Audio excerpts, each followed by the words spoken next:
Mr. Mustafa Dzhemilev. Mustafa ага, запрошую вас до слова. Спасибо.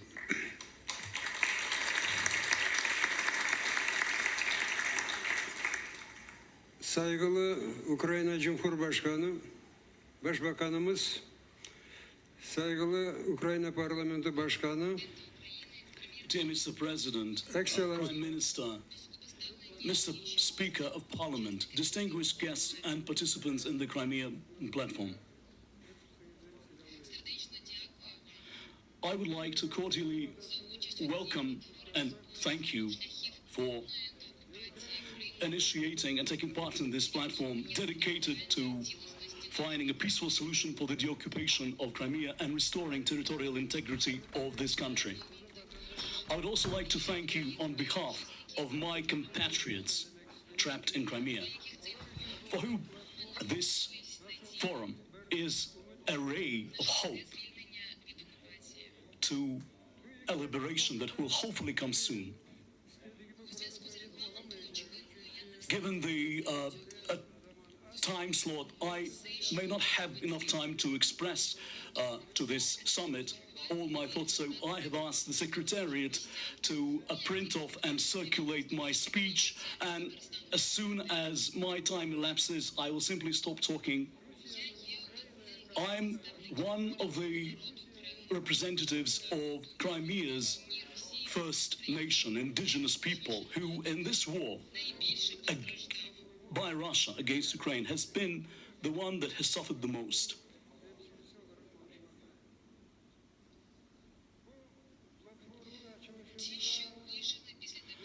Those who survived the deportation and genocide of 1944 that the singer Dzhemilev sang about at the opening of this forum.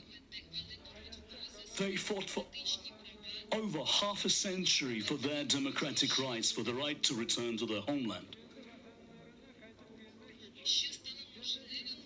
which only became possible in the years of the final perestroika of the of the Soviet Union and the independence of Ukraine. And once again, my people is under occupation, and this occupation regime, by many measures, is even worse than Soviet occupation, and my people have been forced to leave their homeland again. Over the past 7.5 years, they have succeeded in expelling over 30,000 Crimean Tatars, and according to varying estimations, they have brought in 6,000 to 1.5 million people from mainland Russia.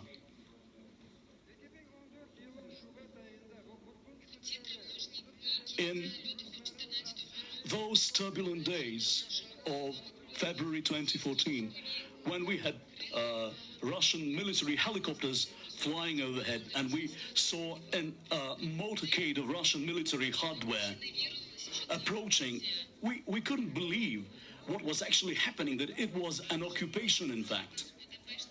Under the Budapest Memorandum of 1996, we had surrendered Soviet nuclear weapons against guarantees extended by nuclear powers, including Russia, guarantees of our territorial integrity. We had signed an international, a bilateral treaty with Russia, establishing no territorial claims between the two countries.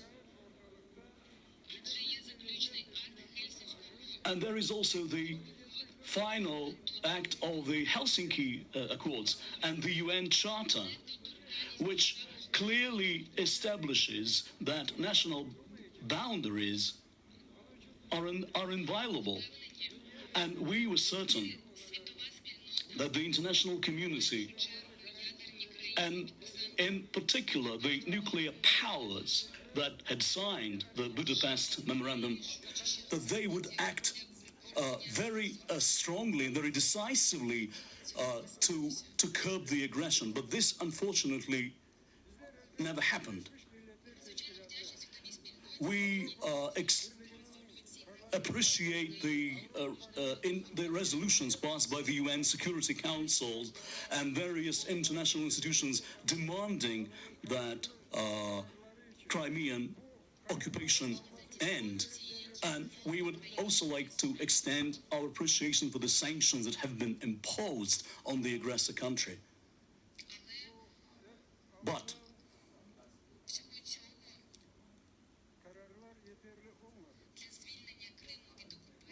that unfortunately has not sufficed to secure a deoccupation. Ama yine de bu da Kırım'ı işgalden kurtarması için yeterli olmadı.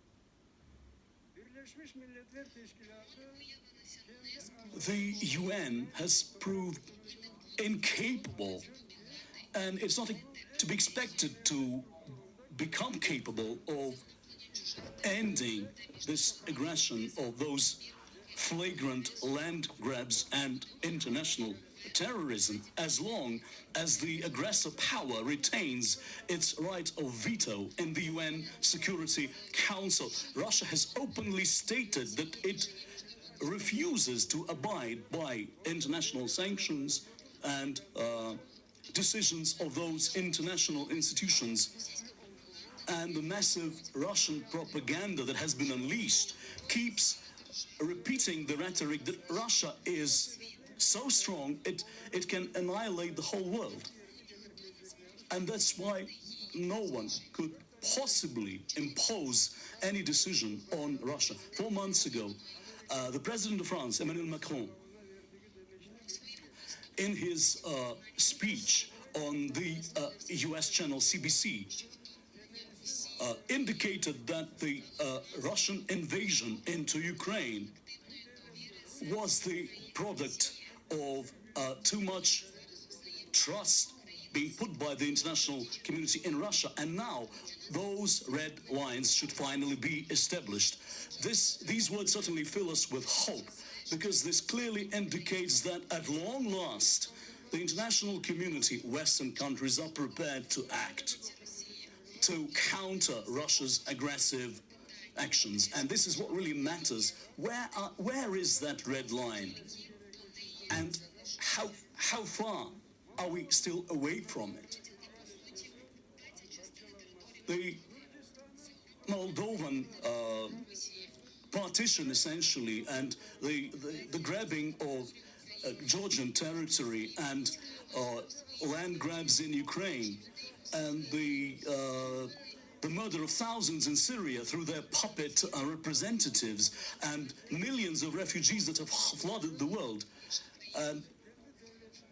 in meddling in other countries' electoral systems, killing people holding dissident views, and the use of internationally banned chemical weapons. Do these things not clearly indicate Russia has crossed all possible red lines?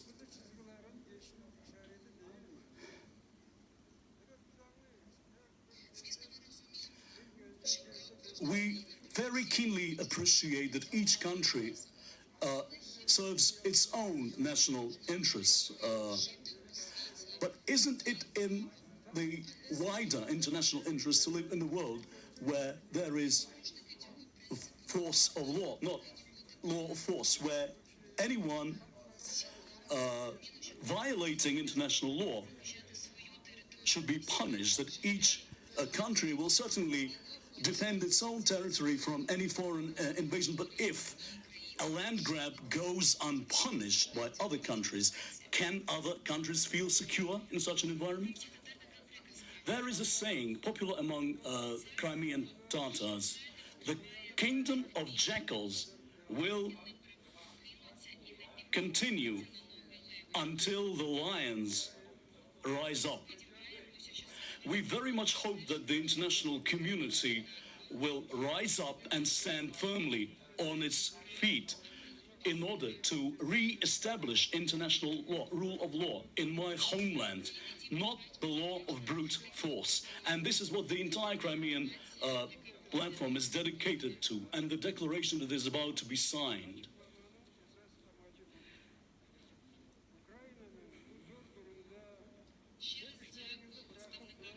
I would like to once again thank the distinguished representatives of the participating countries who, despite Russian threats, despite the ongoing pandemic, have carved the time out to attend this important summit. Thank you.